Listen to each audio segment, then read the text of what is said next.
What's up, everybody? It's me, it's Alexis Maurice, and... Your boy, Trey Hollywood. And it is time for a new, fresh... what's another word for new and fresh? Rejuvenated? No, child. Oh. It's time for a new and fresh, all new episode of Hollywood Happenings. So go ahead and pour yourself a glass of wine. Tonight we're drinking on Beringer Moscato. We're keeping it simple. We're keeping it hood rich. Put on some lipstick, pull up a chair, because it's time for us to discuss the latest happenings in Hollywood. And there is so much for us to discuss, Trey. Yeah. So while we are taking our first sip, go ahead and like this video. Make sure that you follow us on Twitter and Facebook and Instagram and all of that good stuff. Cheers, my friend. So Trey. What is that? I have no idea.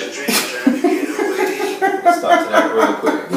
So get into Miss Empire, honey. That 2-hour season finale of Empire. Give me the ratings, Trey. What were the ratings? 16.5. 16.5 what? 16.5 million views. 16.5 million viewers. Congratulations to the entire cast and all of the people behind the scenes of Empire. What a wonderful ride it has been during their first season.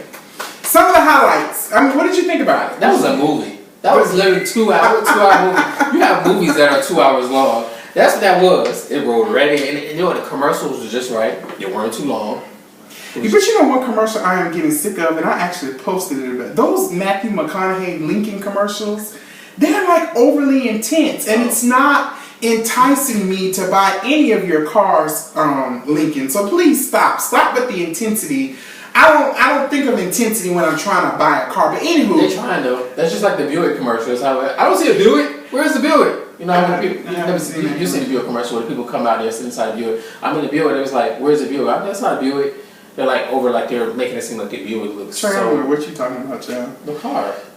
I don't know what commercial you're talking about. That's what I'm saying. You ain't over here long enough. But anyway, so let's do a little rundown. First of all, Jennifer Hudson, you sing entirely too loud. Her mouth is just so fucking big. She's just always loud. I hate it. She's loud. Yeah. She's always I loud. was like, here she go. Yeah, and Lucius with his evil ass using that girl to get his agenda, approve his agendas and stuff like that. BB, if you hit my camera, I swear to God, I'm going to choke you. Y'all should see this clown crawling on the floor.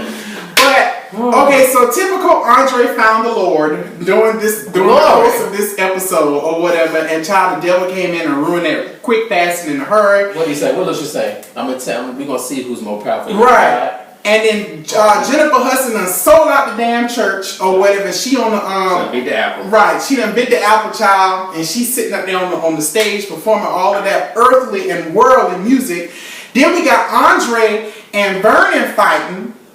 And then the white fish come in and she clocked him upside the damn head, and now Vernon is dead. Malik Yoba dies in every single show or movie he's in. I heard there's a video he posted, we gotta watch it, where he's saying he wants to know who picked him to die.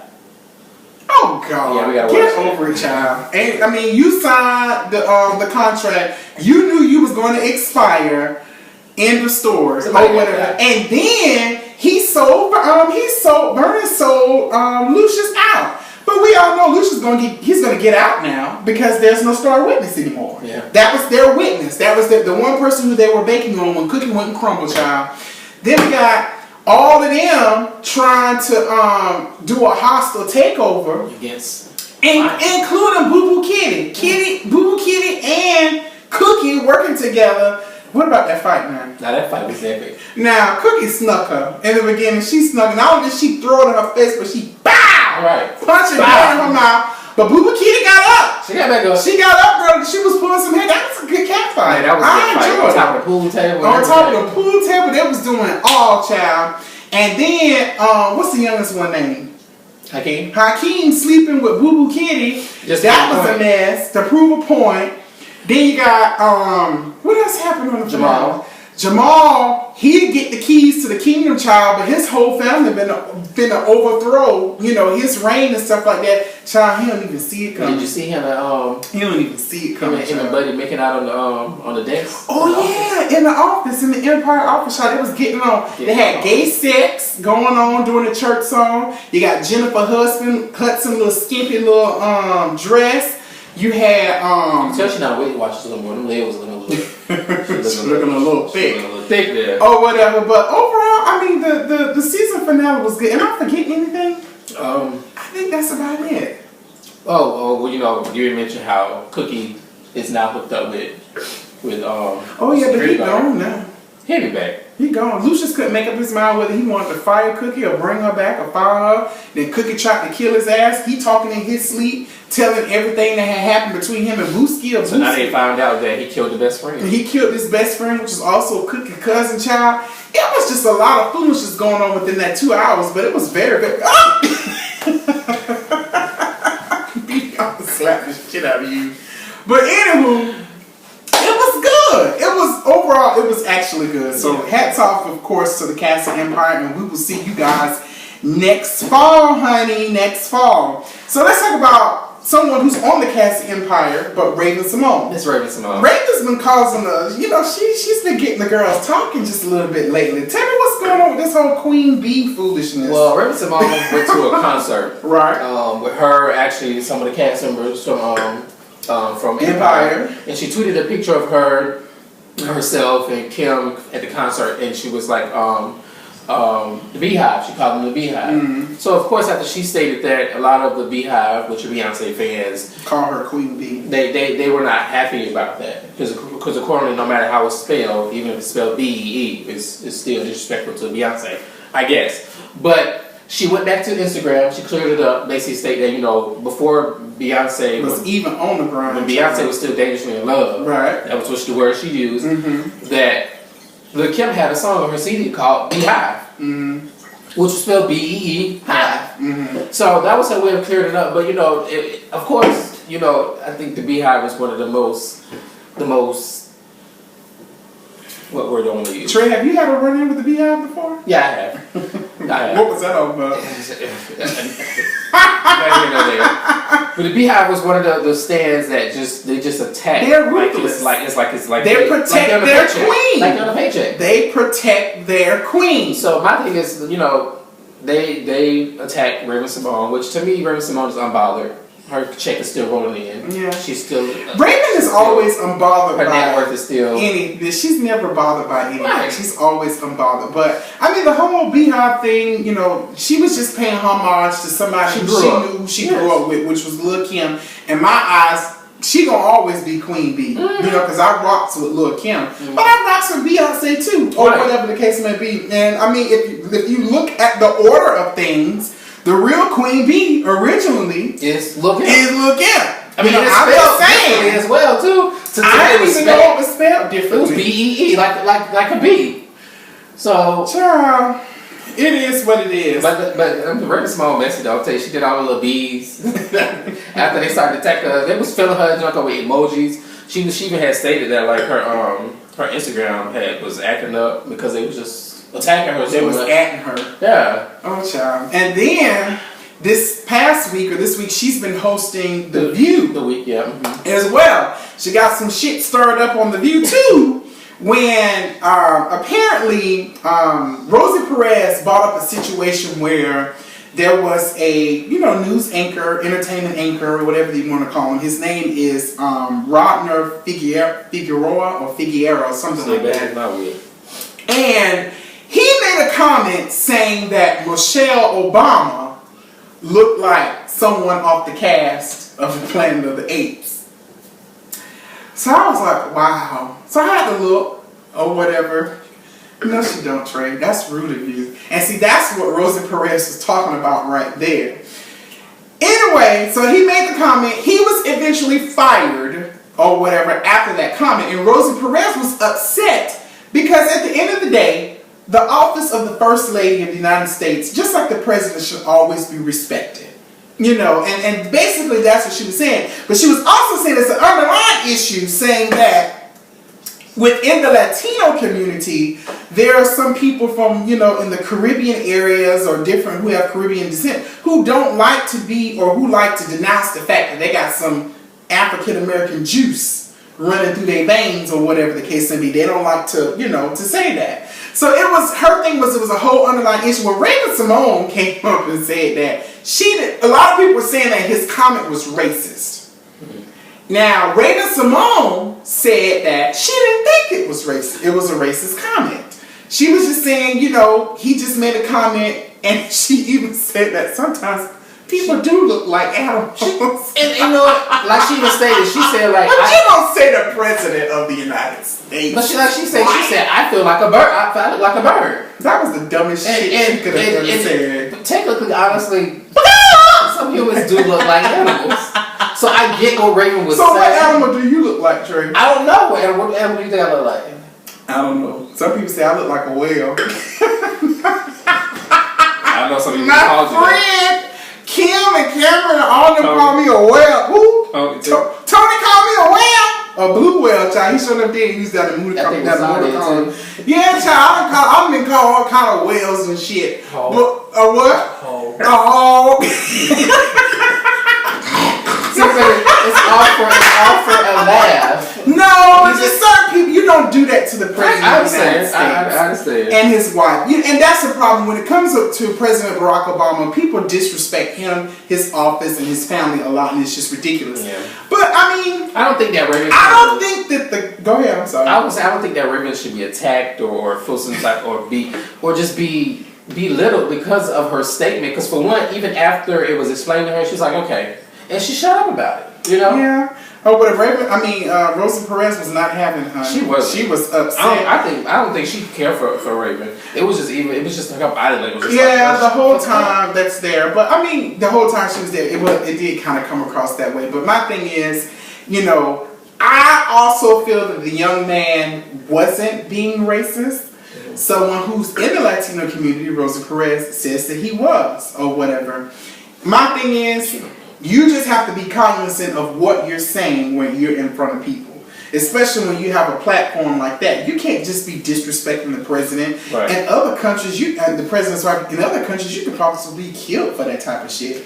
Or whatever the case may be. But Raven-Symoné, honey, keep the girls talking, because that's all you're doing. So let's talk about... Just like the other lady said, she was like, even if it wasn't racist, he should be fired for being ignorant. For ignorant. Yeah, you just don't say that kind of stuff.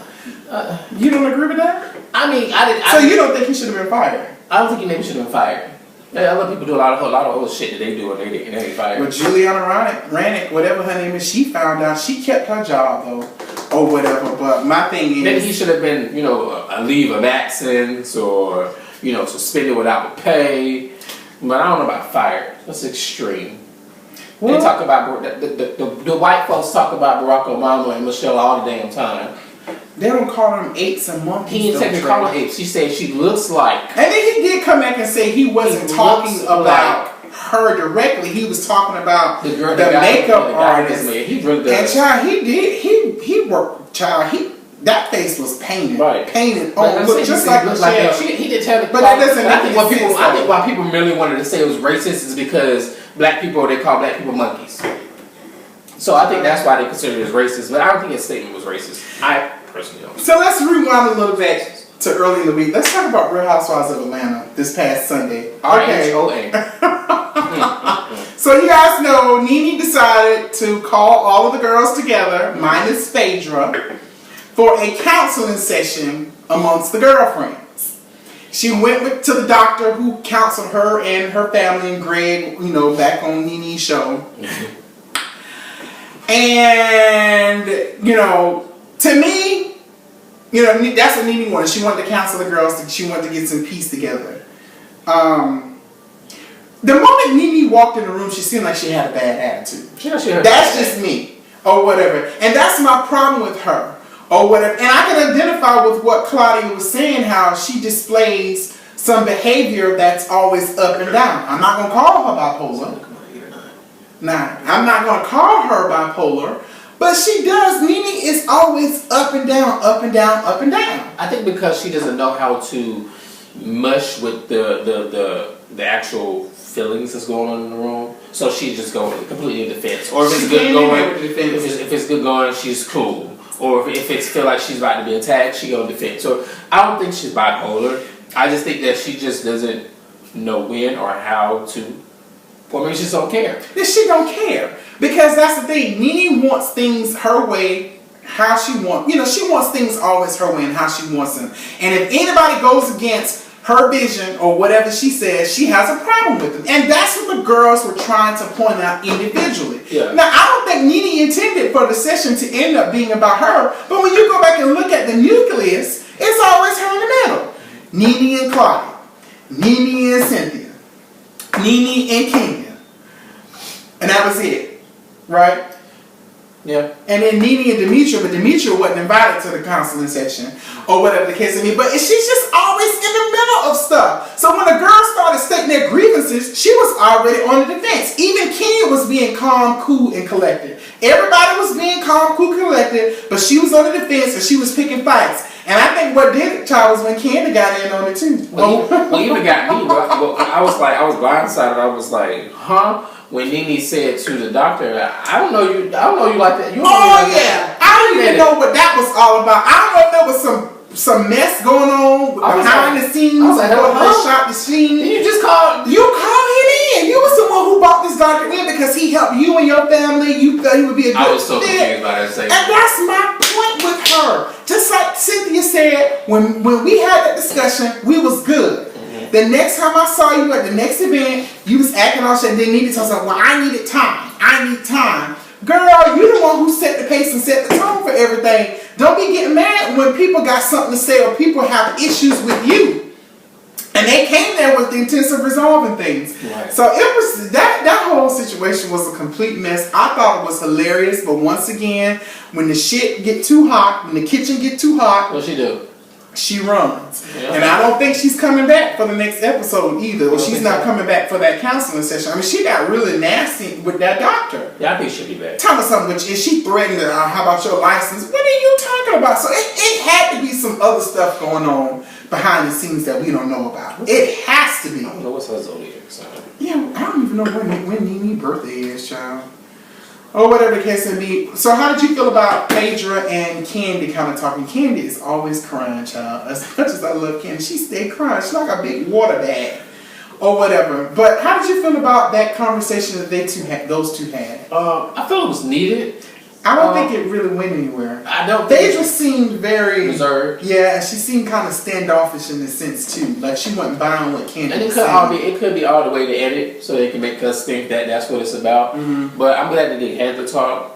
I'm very big in communication when it comes to anything. So I'm really glad that they were able to communicate and at least clear any kind of gap that there was in between the friendship. But I really completely agree with what Kandi said though.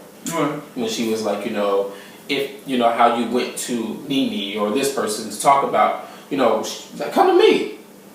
Like if there was something, make something I did wrong, let me know. But if me and you are not communicating like that, what's the point of me calling you when we ain't even been talking like that? Because we're supposed to be best friends. We're supposed to be real good friends. My thing is the phone does work both ways. I mean, I think both ladies could have reached out. I mean, I think that Phaedra's situation is a little more deep than Kandi, like Phaedra even stated. Bad business. You had a bad business deal, but you're still a millionaire. So, I mean, I understand.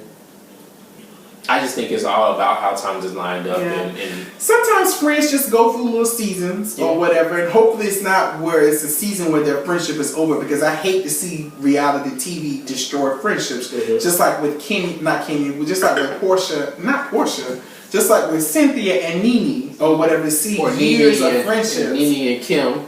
Yeah, that too, or whatever. I just hate to see that type of thing. Did you see how Nene kind of felt uncomfortable when the doctor was talking about, okay, well maybe you were hurt by Kenya's actions? And did you feel that awkwardness in the room? She's like, I never friends. Yeah, exactly. But I don't know what all of that foolishness and that drama and that dynamic, I don't know what that's all about. Alright, so let's move on. Let's talk about FashionPolice. Let's talk about sex. Real quick. So, as we know, as the world turns with drama on FashionPolice. First, Joan Rivers passes away. Secondly, they called Kathy Griffin in to come take it over. Thirdly, Juliana Rancic called Zendaya, make a little quote-unquote racist remark about Zendaya. Then Kelly Osbourne takes a stand because her and Zendaya are friends, and she's demanding an apology from Juliana. She apologized. Kelly Osbourne quit anyway. So, first Kelly Osbourne quits. Now, Kathy Griffin has quit the show. She's left FashionPolice. And she did give a little small interview on The View with Whoopi Goldberg and all of them. And she was just saying how she just realized it wasn't a good fit for her. I think she also felt that she had a little bit more creativity, control over creativity, and that wasn't necessarily the case. What is that That was just her insert of what she said. Yeah, she wrote a note, or she wrote a statement, and she said she's never released statements before, but she had to officially release a statement. But now she's quit. So as a result of all the shenanigans that's been going on, the show has decided to take a break to September. Say it like what's the girl name from Love and Hip Hop Atlanta? The Hispanic one. Shenanigans. Jocelyn. Yeah, say it like Shenanigans, or whatever the case may be. So I don't know what's going on with that show or whatever.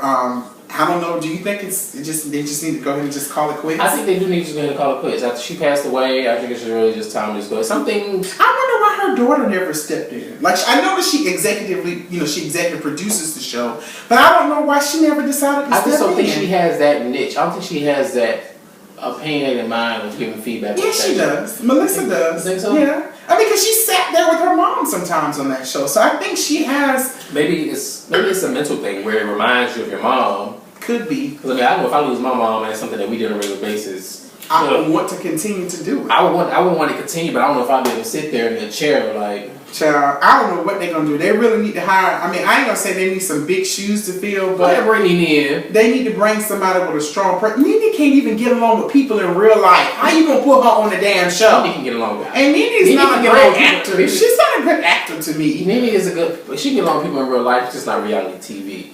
Just like the difference in Kenya Moore. Mm-hmm. Can't stand her on Real Housewives of Living. I can't. I mean, But on The Celebrity Apprentice, I enjoyed her until she stole Vivica A. Fox's phone. She did not steal Vivica Fox's phone. Oh, she had somebody steal it. She probably knew what was going on, but I don't think that she actually stole. She knew where that iPhone was at. Anyway, so FashionPolice is on a break to September.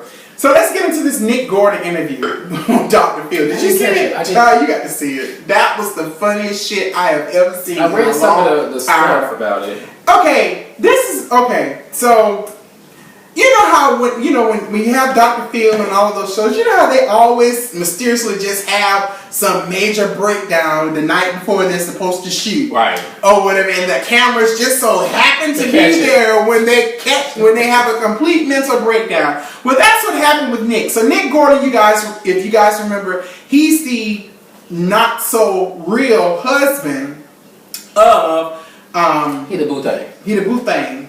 What's her name? Bobby Christina. And we're still praying for Bobby Christina. She's still in a coma here right up the street in Atlanta at the hospital. But, this was the guy who she was once friends with and then became lovers. And she told the world they were married, but they really weren't married. Bobby Brown told the world what the truth was. Right. So Nick has been denied access to see Bobby Christina. Mm-hmm. And the family thinks that he may have something to do with, what happened. But, Dr. Phil decided to have a meeting with him, and Dr. Phil looked like he was over it in the first place during the whole thing.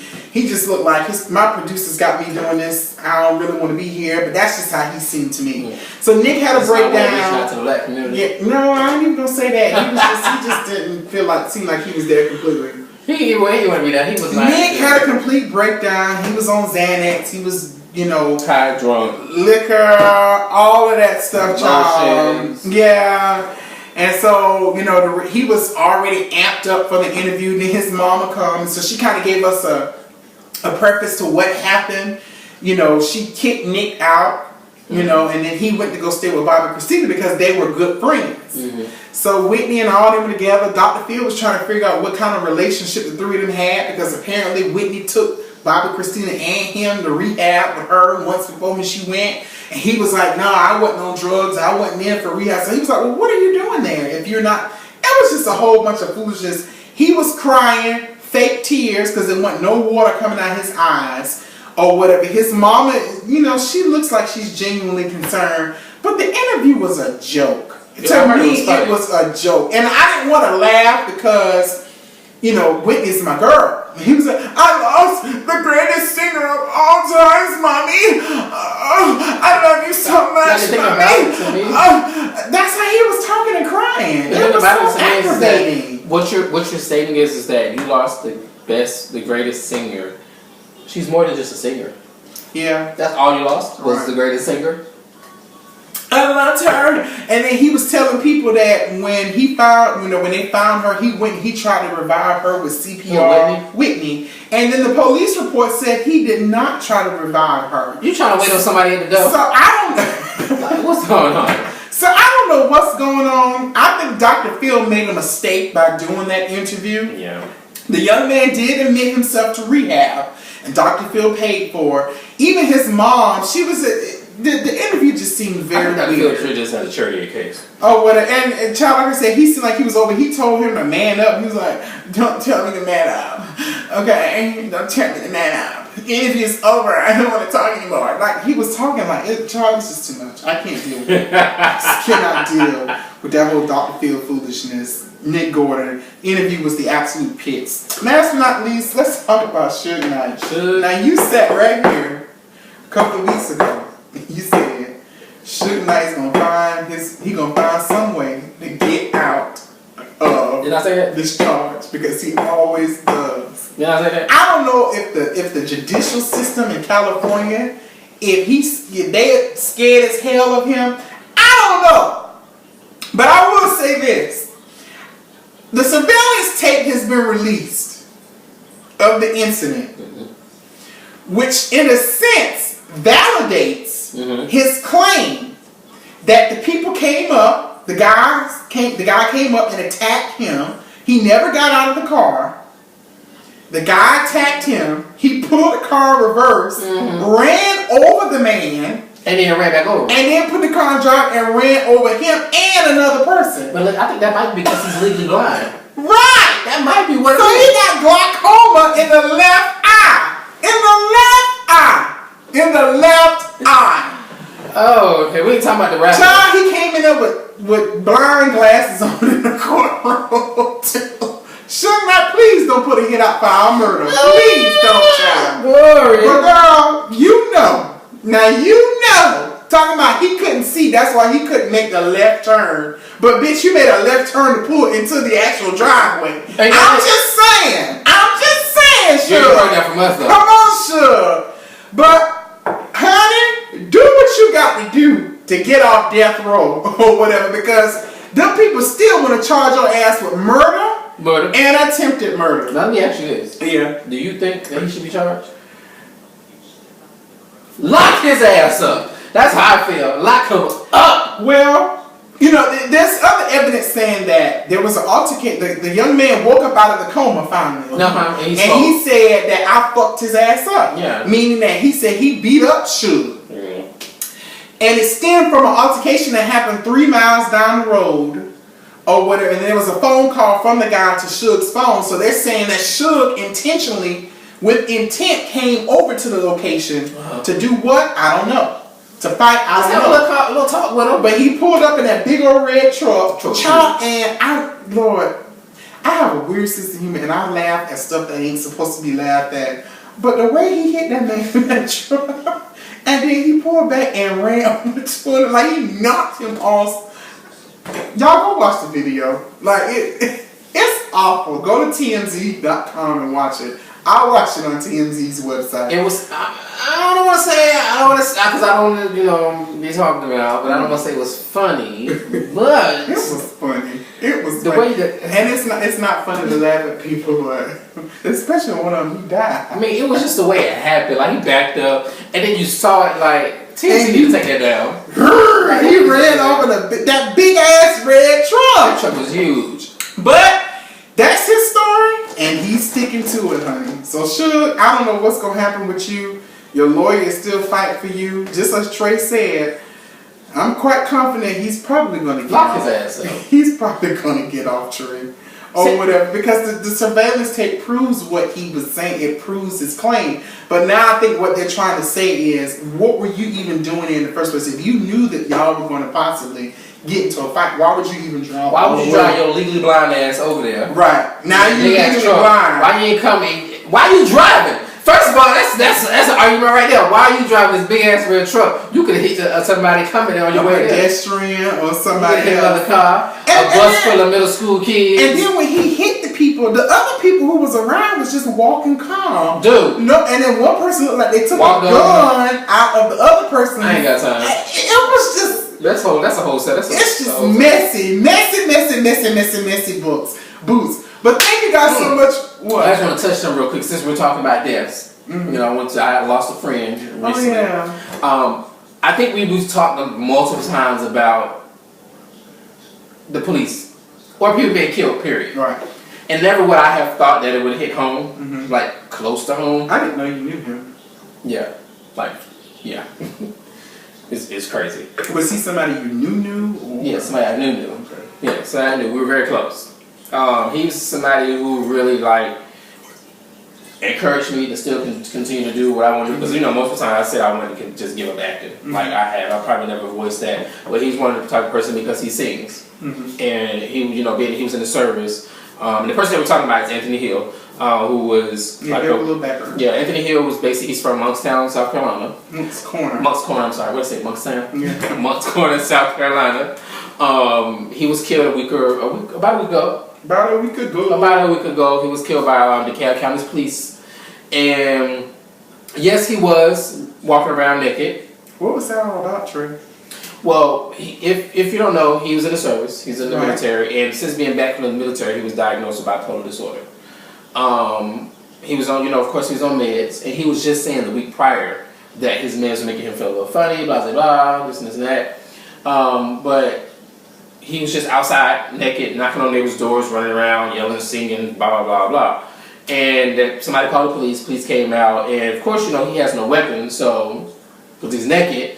But police decided to shoot him. Was he, doing anything to provoke him? He was rolling around on the ground, running around. Supposedly, they say that he launched at the police officer. But there are other witnesses who say he never did launch at the police officer. So there's some people saying he did, and some people saying he didn't.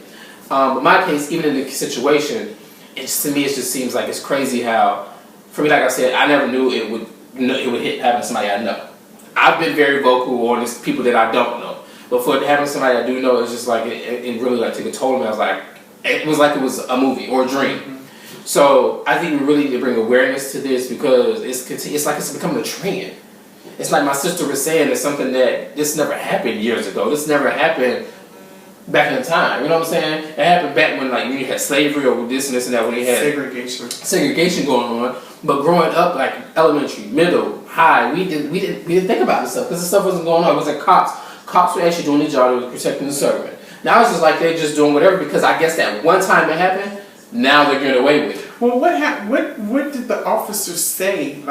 Is he still employed?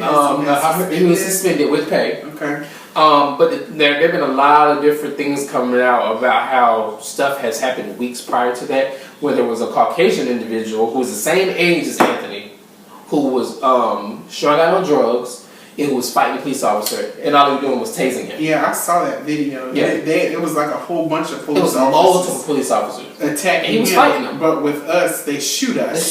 And Black lives matter. Exactly. Black lives do matter. And it's to me, I was when did it begin to get to a point where you shoot to kill? When you shoot a person in the chest, what happens to shoot him in the leg? Yeah. What happens to just taking them down? Because you have tasers, you have pepper spray. Even if one officer is doing pepper spray, another officer with a taser, you have an opportunity to take this person down. Just the other day, yesterday or the day before yesterday, a Caucasian guy, he was tased.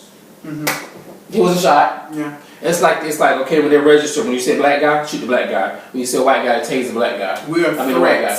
Yeah, we're more so for threats. Exactly, but that one video that you're talking about where it's 50 police officers just It's attacking so this many. one guy. He's fighting them. Yeah. Like he holding his ground, Yeah. but they'll continue to tase him.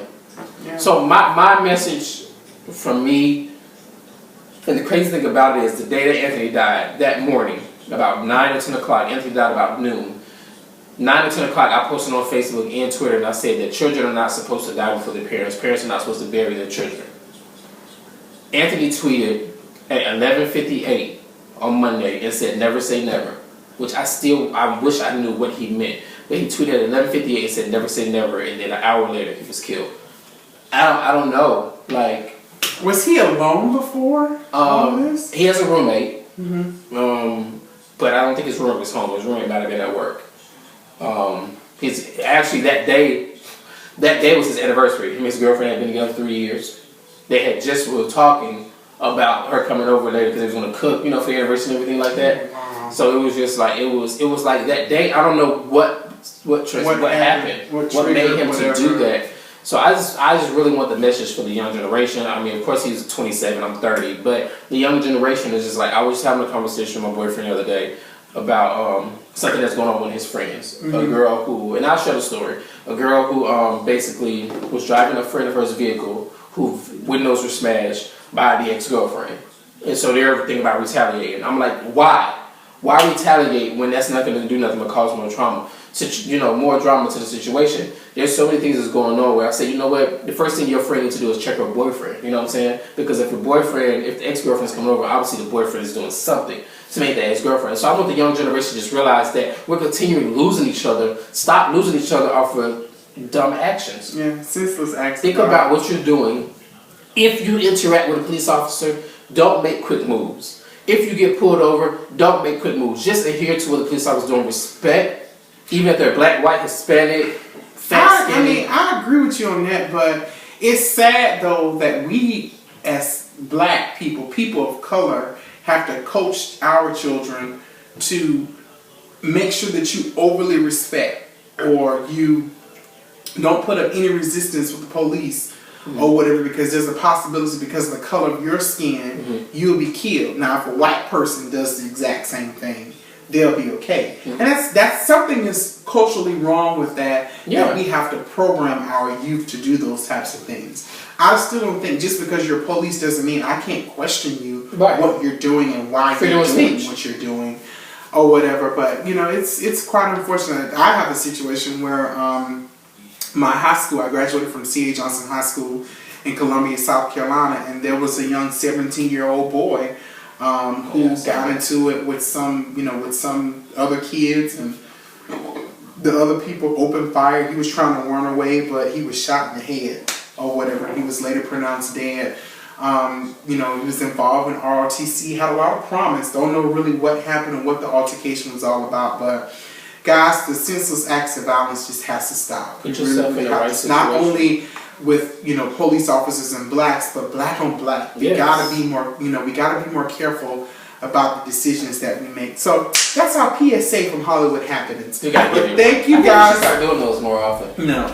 I don't like it. This makes me feel. It can be good PSAs. It can be emotional, bad. It can be encouraging. I need another bottle. Well, thank you guys so much for watching. We appreciate you. Have a good night. Adios. Adios. Bang bang, and every time that we together, I drive you insane. Got me here. What you gonna do with it? No, I need a man that can aim. Let's get it.